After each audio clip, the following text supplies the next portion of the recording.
नमस्कार साथियों, स्वागत है आप सभी का अंकित इंस्पायर्स इंडिया पर। मैं हूं अंकित अवस्थी और आप हैं मेरे साथ में इजराइल ईरान के इस वॉर में एक सबसे बड़े अपडेट के साथ। और अपडेट ये कि खमनेई के जाने के बाद जो सेकंड सबसे बड़े कमांडर कहे जाएं, या फिर आप हो सकता है कि इस समय खमनेई के बेटे की खबर सुन रहे हो, नहीं, सुप्रीम लीडर के जाने के बाद जो इस समय ईरान को चला रहे थे, यानी कि सुप्रीम लीडर खमनेई के जाने के बाद जो ईरान में इस समय सिक्योरिटी नेशनल जो काउंसिल है उसके हेड को निशाना बनाया गया है, जिस पर $10 मिलियन का इनाम इजराइल ने रखा था।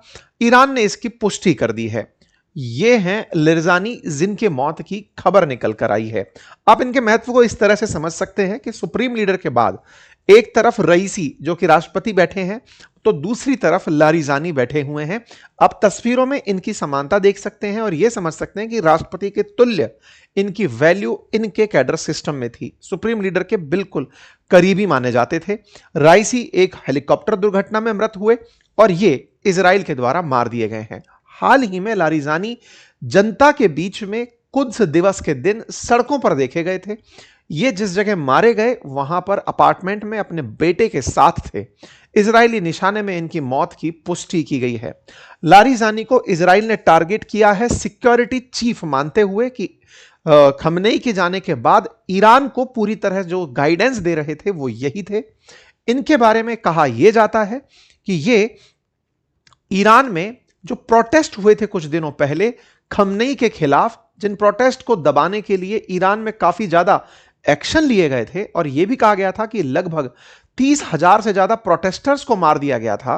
अमेरिका का क्लेम है कि 32,000 प्रोटेस्टर्स मार दिए गए थे अभी 2 महीने पहले, जिस पर अमेरिका ने कहा था कि हम आपको हेल्प भेज रहे हैं और अमेरिका हेल्प नहीं भेज पाया था। उन प्रोटेस्ट को दबाने वालों में प्रमुख चेहरा यही थे। खमनेई की जो भी इच्छा होती थी उसको एग्जीक्यूट कराने वाले सिक्योरिटी काउंसिल के मुख्य हेड और खमनेई के प्रमुख सलाहकार बताए गए थे। इन्हें इजराइल ने निशाना बनाया है। इनके साथ साथ बसीज फोर्सेस जो कि एक तरह से ईरान में मोरल पुलिसिंग करती थी। लोगों ने महिलाओं ने हिजाब लगाया है या नहीं लगाया है, सर ढका है या नहीं रखा है, सांस्कृतिक मूल्यों की पालना कर रहे हैं या नहीं, उसकी जो फोर्स थी बसीज फोर्स, उसके ब्रिगेडियर जनरल को भी निशाना बनाया गया और लगभग 300 लड़ाके जो बसीज फोर्सेस के थे उन्हें मारा गया है। ये हेडलाइंस फिलहाल ईरान और इजराइल युद्ध के अंदर बड़ी हेडलाइंस हैं। इनके मायने क्या होंगे आज के सेशन में उनका जिक्र करेंगे। जिक्र इस वजह से करेंगे क्योंकि इजराइल के द्वारा ईरान में जिस तरह के टारगेटेड हमले किए जा रहे हैं, एक एक करके बड़े लीडर्स को निशाना बनाया जा रहा है, उसके बाद क्या ईरान अब नेतृत्व विहीन हो जाएगा, या फिर जो हमने पहले कहा था कि इन्होंने खमनेई के समय पर ही यह निर्धारित कर लिया था कि किसके बाद कौन उत्तराधिकारी होगा, डाउन द लाइन कितने लोग होंगे कि एक के जाने के बाद कौन तैयार होगा, क्या वो व्यवस्था अभी भी एक्टिवेटेड रहेगी, क्या ईरान के अंदर जो मोज़ेक सुरक्षा व्यवस्था है वो अभी भी सक्रिय रहेगी। ये तमाम सवाल आज के सेशन में डिस्कस होंगे। साथ ही साथ में चर्चा करेंगे कि अमेरिका इस पूरे युद्ध में इजराइल के साथ खड़ा तो है, लेकिन क्या इजराइल की कीमत पर पूरे पश्चिम को अलग थलग छोड़ देगा, यह बात जानने योग्य। हां, इसके साथ साथ एक अपडेट ये कि इस रविवार सुबह 11 बजे जो मैंने आप लोगों के लिए वेबिनार रखी है, वो वेबिनार असल में मतलब हमने कई सारी कम्युनिटीज बना ली, वो फुल हो चुकी हैं। मतलब जो सीट्स हैं उसकी वो फुल हो चुकी हैं। कम्युनिटी जो व्हाट्सएप कम्युनिटी हमने बनाई वो काफी सारी फुल हो चुकी हैं। तो आज के सेशन में रिक्वेस्ट इतना है कि जो ऑलरेडी ज्वाइन कर चुके हैं वो ज्वाइन करे रहें। जो और लोग ट्राई कर रहे हैं, जो अब नहीं ज्वाइन कर पा रहे हैं, उनके लिए मैं अगले हफ्ते फिर एक और वेबिनार रख लूंगा। फिलहाल के लिए अब आप प्रयास ना करें क्योंकि हमारे पास लगातार मैसेज ज्वाइन करने के आ रहे हैं कि हम ज्वाइन नहीं कर पा रहे हैं, तो प्लीज अब और प्रयास ना करें। आने वाले समय में फिर मैं एक और वेबिनार आपके लिए रखूंगा। फ्री वेबिनार है ये अभी फिलहाल के लिए, आप इसे ज्वाइन करके आने वाले समय में कुछ सीखना चाहें तो आप ज्वाइन करके, जो ज्वाइन कर चुके हैं वो अपडेटेड रहें, क्योंकि हमारे सीट्स फुल हो चुकी हैं, हजारों की संख्या में लोग ज्वाइन कर चुके हैं, तो हमें उसको कराने में कुछ तकनीकी दिक्कत ना आ जाए, इसलिए बोल रहे हैं कि अगली बार करिएगा। ठीक है साथियों, तो अभी फिलहाल के लिए अपडेट यह है कि ईरान के सबसे प्रभावशाली व्यक्तियों में से एक, सर्वोच्च राष्ट्रीय सुरक्षा परिषद के प्रमुख अली लारिजानी एयर स्ट्राइक में मारे गए हैं। तेहरान ने मंगलवार को इसकी पुष्टि कर दी और इजराइल ने उन्हें निशाना बनाने की बात कही थी। अली लारिजानी अपने बेटे और बॉडीगार्ड के साथ शहीद हुए। ये यहां की जो सिक्योरिटी नेशनल काउंसिल थी उसके हेड थे और वो लगातार यहीं से ही सारे काम ऑपरेट कर रहे थे। इस पर ईरान की तरफ से कहा गया कि शहीदों की पवित्र आत्माओं ने ईश्वर के सेवक डॉक्टर शहीद लारिजानी की पवित्र आत्मा को गले लगा लिया है। लारिजानी के बारे में कहा गया कि ये जिस अपार्टमेंट में थे वहां अपने बेटे के साथ उपस्थित थे, इन्हें इजरायली डिफेंस फोर्सेस ने निशाना बनाया। खबर शाम को यानी कि कल शाम 4:30 बजे जब इजरायली डिफेंस फोर्सेस ने डाली, उसके अलावा कहीं पर इसकी कोई पुष्ट खबर नहीं थी। असल में शाम 4:32 पर इजरायली डिफेंस फोर्सेस ने कहा कि हमने अली लारिजानी, जो कि सेक्रेटरी हैं ईरान के सुप्रीम नेशनल सिक्योरिटी काउंसिल के, जो कि इफेक्टिव लीडर थे इस समय, उन्हें मार दिया है। लेकिन ईरान की तरफ से इस पर कोई प्रतिक्रिया उस समय नहीं आई थी।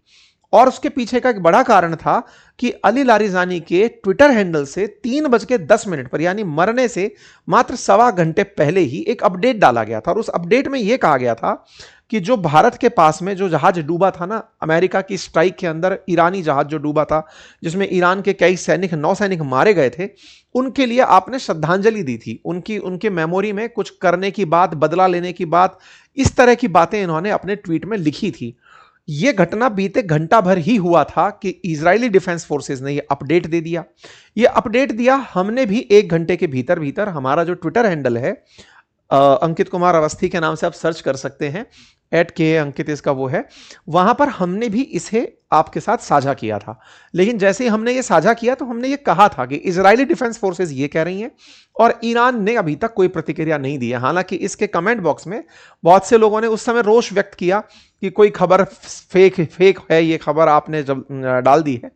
हालांकि इस खबर की पुष्टि थी हमारे पास, लेकिन समय के साथ फिर ईरान ने भी इस खबर को पुष्टि कर दी थी। ठीक है, ईरान के सुप्रीम नेशनल सिक्योरिटी काउंसिल ने मंगलवार को इसकी पुष्टि की।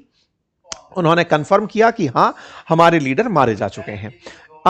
इजराइल की तरफ से फिर शाम होते होते 6:45 बजे यह जानकारी दी गई कि $10 मिलियन का प्राइस जिस पर था, हमने उसे फ्री में मार दिया है। देखिए, इजराइल और ईरान इस पूरे की पूरे वेस्ट एशिया में एक दूसरे के कट्टर दुश्मन हैं। दोनों एक दूसरे को नहीं चाहते कि वो वेस्ट एशिया में सरवाइव करें। ऐसे में ईरान इजराइल को हटाना चाहता है और इजराइल ईरान को खत्म करना चाहता है। तो इजराइल के लिए यह किसी सेलिब्रेशन से कम नहीं था। इजराइल के अंदर नौरूज की शुभकामनाएं इस तरीके से दी गई कि देखो, हमने बड़ी आतिशबाजी कर दी है। ऐसे में नेतन्याहू भी बाहर निकल कर आए और उन्होंने भी अपनी तरफ से इस बात को कहा कि जो अक्टूबर 7 में ईरान ने किया था, अक्टूबर 7 में क्या किया था, हमास के आतंकी घुसकर इजराइल में आए थे और कई निर्दोषों की जान ले ली थी। बोले उसको भड़काने वाला जो व्यक्ति था, आज हमने उनको खत्म कर दिया है। तो कुल मिलाकर के इजराइल ने अपनी ताकत अपने लोगों से साझा की और दुनिया को बताया। अली लारिजानी के जो हैंडल हैं, उनसे पर्शियन भाषा में लिखा हुआ था, उर्दू में लिखा हुआ था, हमने उसको ट्रांसलेट किया है कि डियर नेशन, अरेबिक में लिखा हुआ था, dear nation and pride of Iran Muslim people and free people of the world, the servant of God joined God, one of the God's servant has joined his lord as a martyr. ये 18 तारीख को आज यानी कि सुबह 2:30 बजे इसे उनके ही हैंडल से पोस्ट किया गया। मतलब एक तरह से समझिएगा कि इस खबर की पुष्टि ईरान की तरफ से आज की गई है। इजराइल शाम को ही यह कह चुका था कि इन्हें हमने मार दिया है। जब यह खबर बाहर निकल करके आई, तब उनके पर्सनल हैंडल से भी कि हां भाई, ऐसा घटना हो चुकी है, यह जानकारी बाहर निकल कर आई। फिर यहां पर जो भाषा थी वो अंग्रेजी में हमने ट्रांसलेट करके निकली, भाव हमने बता दिए। बहुत से वीडियोस डाले गए कि अली लारिजानी जो थे वो खमने के कितने करीबी थे, ये बताने के लिए भी कई वीडियोस बाहर निकल कर आए। ऐसे में ईरान के जो राष्ट्रपति हैं पेजेश्कियन, 3:30 बजे उनका मैसेज आता है कि हमने अपनी तरफ से श्रद्धांजलि हमारे शहीद secretary of Iran supreme national commander Ali Larijani को दे दी है। तो कुल मिलाकर के ऑफिशियल हो गया कि ईरान के सुप्रीम लीडर के सबसे करीबी और सुप्रीम लीडर के जाने के बाद जो काम चला रहे थे वो नहीं रहे। आप पूछेंगे कि सर, ईरान के राष्ट्रपति पेजेश्कियन ये जो व्यक्ति थे, ये इनसे ऊपर थे या नीचे थे? तो असल में यहां पर राष्ट्रपति चुनाव जीतकर आता है, बाकी जो भी हैं वो धार्मिक रूप से नियुक्त होकर के बने हुए लोग होते हैं। तो ये जो अली लारिजानी थे, ये हालांकि कोई धर्मगुरु नहीं थे, इनकी पकड़ सेना में बहुत अच्छी थी, ये सैन्य दिमाग वाले व्यक्ति थे और वार्ताकार बहुत अच्छे थे। यह माना जाता है कि अमेरिका का जो परमाणु वार्ता कार्यक्रम चला था 2007 से 9 के बीच में, उसको भी इन्होंने ही चलाया था।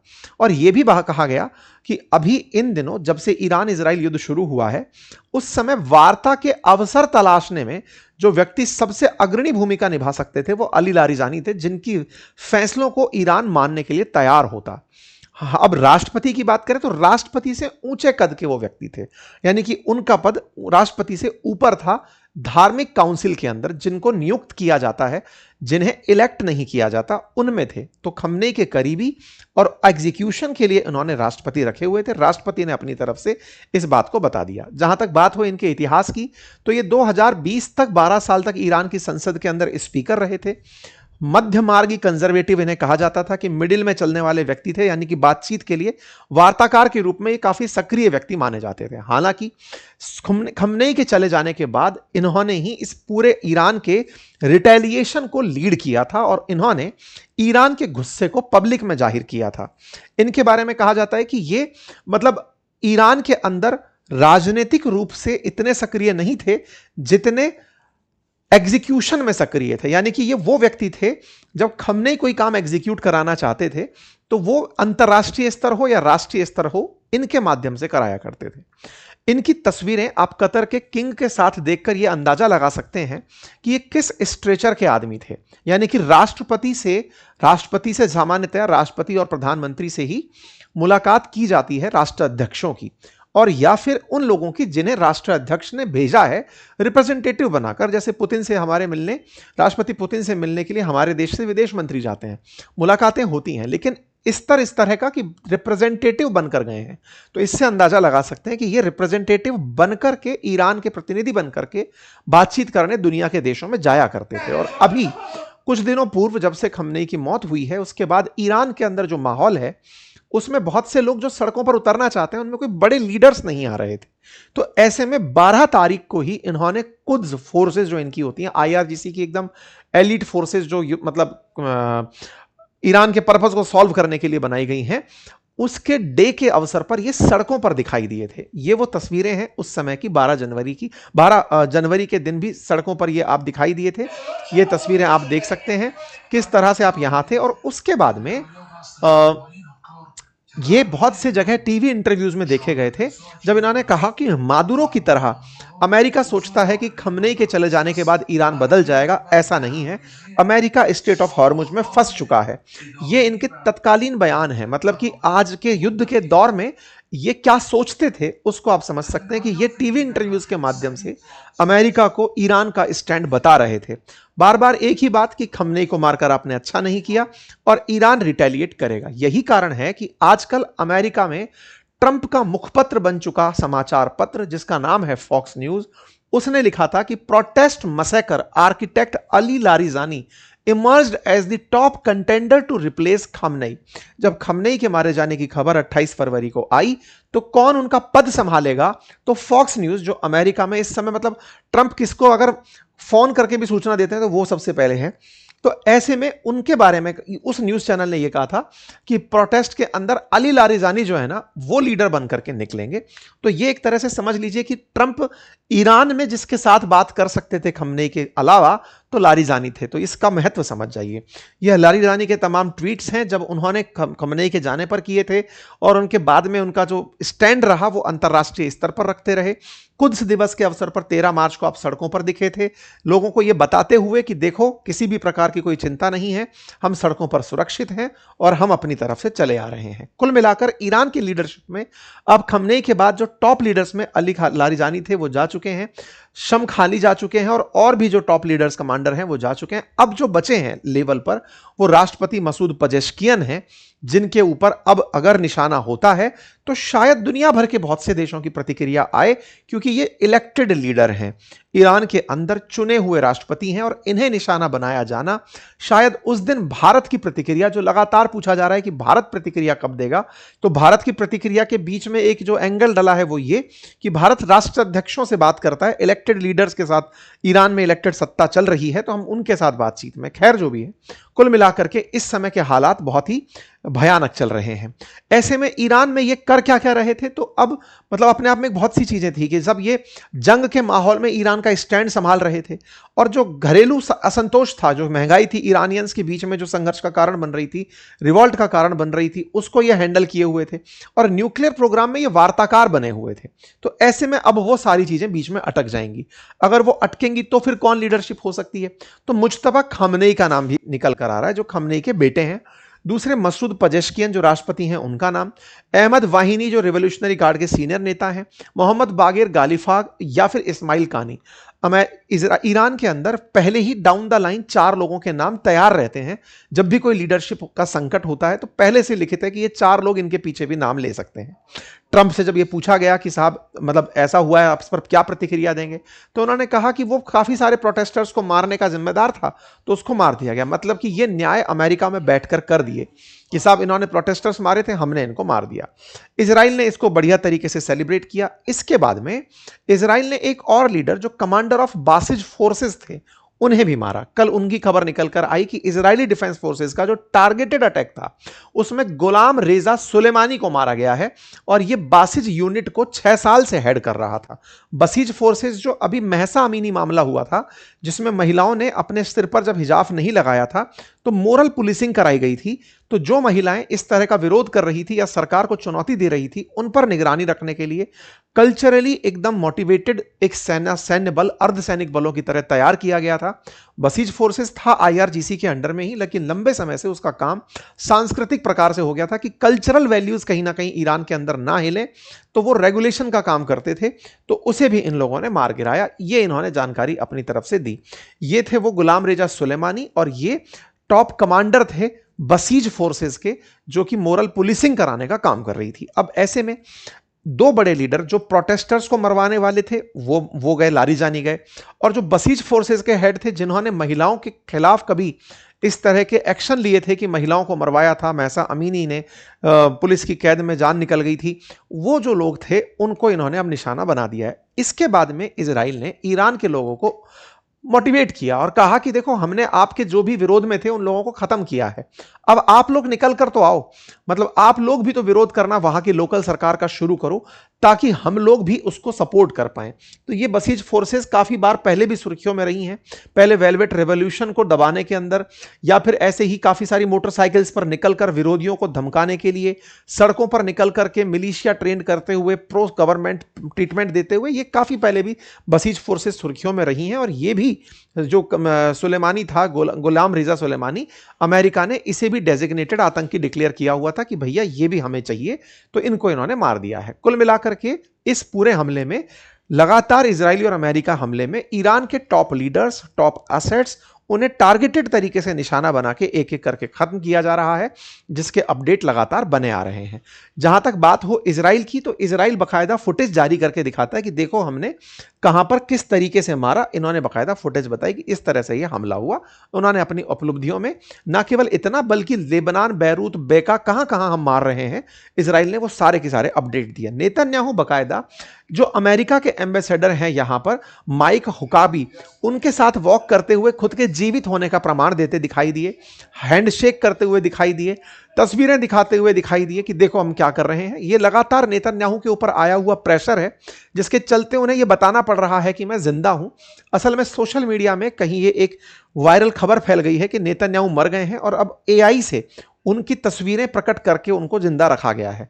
इसके लिए माइक हकाबी आए, हैंडशेक किया, तस्वीरें उस तरह की निकाली कि देखो साहब अमेरिका भी पुष्ट कर रहा है कि ये जिंदा है, और ये अपनी तरफ से लगातार अपना काम संभाल रहे हैं। खैर, अब जब एआई का समय है, डीप फेक का टाइम है और वॉरफेयर में फर्जी खबरों का बहुत इस्तेमाल होता है, कौन सी खबर सही है कौन सी गलत है ये तो आने वाला समय बताएगा।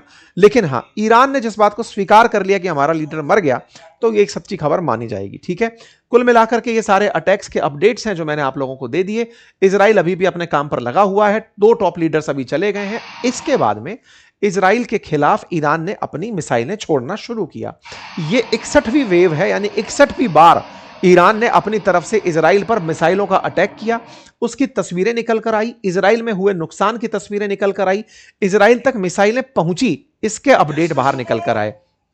इजराइल का एयर डिफेंस सिस्टम फेल हुआ, इसकी बातें निकल कर आई। असल में इजराइल का एयर डिफेंस सिस्टम 99.9% भी अगर एक्यूरेट हो और 0.1% भी इनएक्यूरेट हो, तो भी 1000 मिसाइलें अगर आए तो शायद एक मिसाइल आकर गिरने के चांस बनेंगे।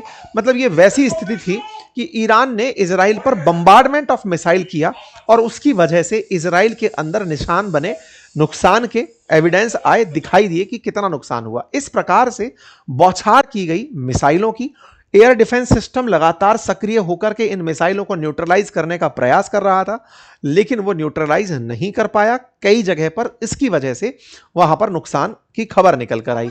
ये तस्वीरें दिखाती हैं कि कैसे यहां पर ये जो हमला हुआ है, ऊपर से आ रही मिसाइलों को आयरन डोम जो सिस्टम है, पैट्रियट मिसाइल सिस्टम है, वो सब बचाने निकल रहे हैं, लेकिन कुछ एक मिसाइलें ऐसी हैं जिनको निशाना नहीं बनाया गया और वो जमीन पर जाकर के गिरती हुई दिखाई दे रही हैं। इसके ऊपर मतलब ये तमाम बातें चली रही हैं। इसी के साथ साथ डेथ सेंटेंस में इजराइल रेजिम ने हाल ही में ईरान के सुप्रीम कोर्ट के अंदर जो इजराइल के लिए काम करने वाले थे उनको भी पनिश दिया गया है। इजराइल ने अमेरिका के साथ मिलकर जो काम किया है, इसके चलते अमेरिका में नेताओं के द्वारा विरोध किया जा रहा है, कुछ अधिकारियों के द्वारा अमेरिकी फैसले का विरोध किया जा रहा है। एक हेडलाइन बनती है साथियों, और वो हेडलाइन बनती है top US counter terrorism official के रिजाइन करने की। फाइनेंशियल टाइम्स कल ये खबर बाहर निकालता है कि अमेरिका के जो काउंटर टेररिज्म ऑफिशियल हैं, जो टॉप यूएस कमांडर हैं, उन्होंने इस्तीफा दे दिया है। और उन्होंने इस्तीफा देते हुए ट्रंप को निशाना कहते हुए लिखा कि मैंने काफी समय तक ये ऑब्जर्व किया कि ये युद्ध असल में अमेरिका का नहीं था, ये केवल इजराइल के लिए लड़ा गया युद्ध था। और अमेरिका में जो लॉबी है, जो इजरायली लॉबी है, उसने अमेरिका को युद्ध में घसीटा। अमेरिका को ईरान से कोई डायरेक्ट थ्रेट नहीं थी, ये सच भी है। ईरान की तरफ से अभी तक अमेरिका में एक भी मिसाइल नहीं भेजी गई है। इनके पास इतनी दूर तक जाने की शायद मिसाइल भी ना हो। जिस परमाणु बम को लेकर के धमकाया गया कि ये परमाणु बम बना रहे हैं, आज युद्ध का 19वें दिन में एंट्री हो गई। जिसके पास अपना सुप्रीम लीडर चला गया हो, वो शायद परमाणु बम का जखीरा ही फेंक कर मारता किसी को, कुछ तो निकालता जिसका लीडरशिप ही अस्तित्व में खत्म हो गया हो। तो ऐसे में ना वो निकला और ना ये निकला। तो बोले ये युद्ध इजराइल का था, इजराइल को ईरान से दिक्कत थी, उसके लॉबिस्ट लोगों ने अमेरिका को जबरदस्ती युद्ध में घसीट लिया, इसलिए मैं पद से इस्तीफा दे रहा हूं। खैर, अब जो भी है इसका आने वाले समय में एनालिसिस होता रहेगा। ये थे अपडेट। बाकी जानकारी के लिए कनेक्टेड रहें, चैनल को सब्सक्राइब कर लें, साथियों से साझा करें। और हाँ, जिन्होंने हमारे लिए इस रविवार वेबिनार की सीट बुक कर ली हैं, वो अपडेटेड रहें। आपको वहां पर मैसेजेस मिलते रहेंगे व्हाट्सएप कम्युनिटी पर। आपने ज्वाइन कर ली है तो बेहतर है, और नहीं करी है तो परेशान ना हो। फिर अगले रविवार को, किसी और रविवार को आपके लिए वेबिनार का आयोजन किया जाएगा। लेकिन जिन्होंने ज्वाइन कर ली है वो इंस्ट्रक्शंस को फॉलो करते चलें। धन्यवाद।